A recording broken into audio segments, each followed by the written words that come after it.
Actually, Alf Stone's my father. To put it bluntly, he was probably the fairest guy I ever knew, but the toughest guy I ever knew. There was nothing he wouldn't do to help his family. My name is Gary Harrell. I've worked with A.J. Stone for 17 years now. Prior to that, I worked for a company called C.E. Hickey & Sons, which was a competitor of A.J. Stone. Alf was a, shall I say, a very good mentor for the fire service.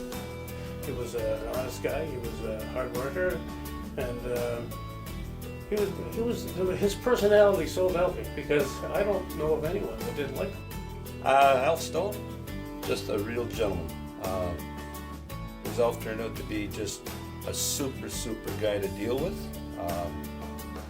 If you had a problem, you could call Alf, and Alf never tried to beat you. He never forced on you. He was there for you. If you needed something, he would get it for you.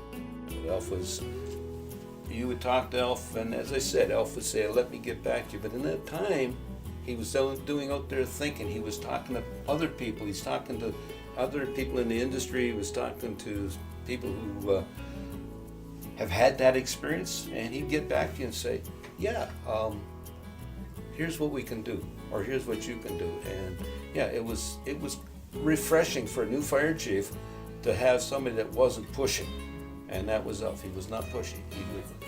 He was a partner. He partnered with you, and he would work with you any way he could.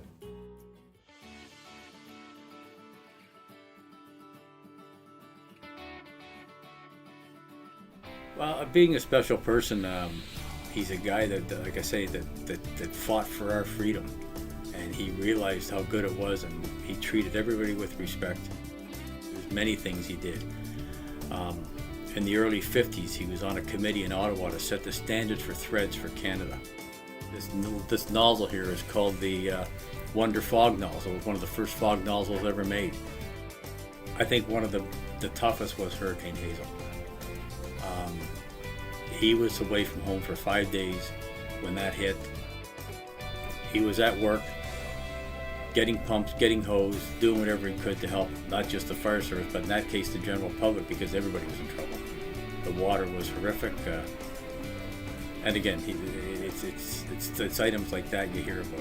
He would do that many times if he had to. He'd do it every day of the week if he had to. Alf Stone was a person that, from when I know him, he was a person that cared deeply about the OAFC, his support to the OAFC. He couldn't do enough for the OAFC, but that was Alf Stone in life. He did that with not only the OAFC, he did it with his customers.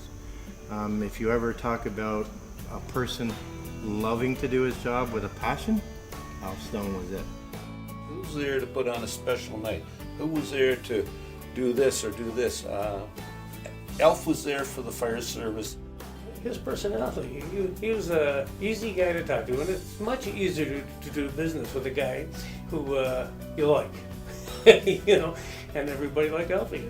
And he was knowledgeable, he was honest, and that's the main thing about him.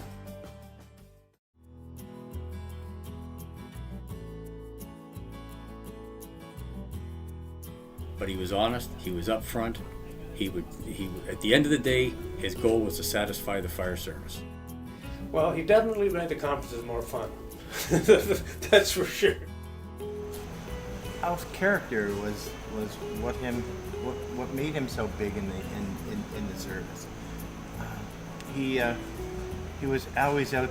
He was always helpful. He would never stop and turn anything away. He was always helpful. And to say that he didn't have anything to do with the shaping of this, it would be silly, because he did. He had everything. He was a leader in one of the leaders in the fire service in Ontario.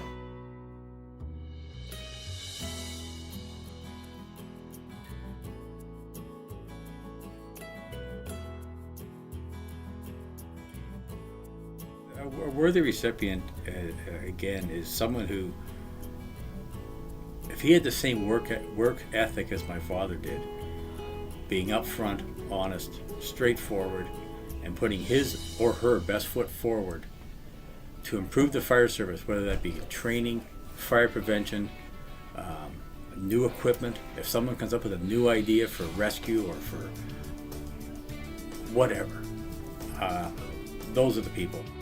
Winner of the Elfstone Award should be a leader in his field. Should be a person who cares about the people around him. The person who would show by example, show that they do care for what they do. Bottom line, get up in the morning and love their job. Dedication to the fire service would be my first comment. Somebody that's totally dedicated, they've gone through the fire service, they've worked up, they sat on committees, they sat on the board, and they're there whenever they need something. I think cooperate. Cooperate, I don't know the proper word for this, but as long as they can get along with everybody and they contribute. Knowledgeable and pretty good guys, willing to share information and go to departments and so on, stuff like that. I think that's a big thing. As long as they greet you with a smile on their face and be honest. That's what you want. And have outstanding knowledge and, have done things. In other words, not just sit on their butt and relax. In other words, you got to be people out there.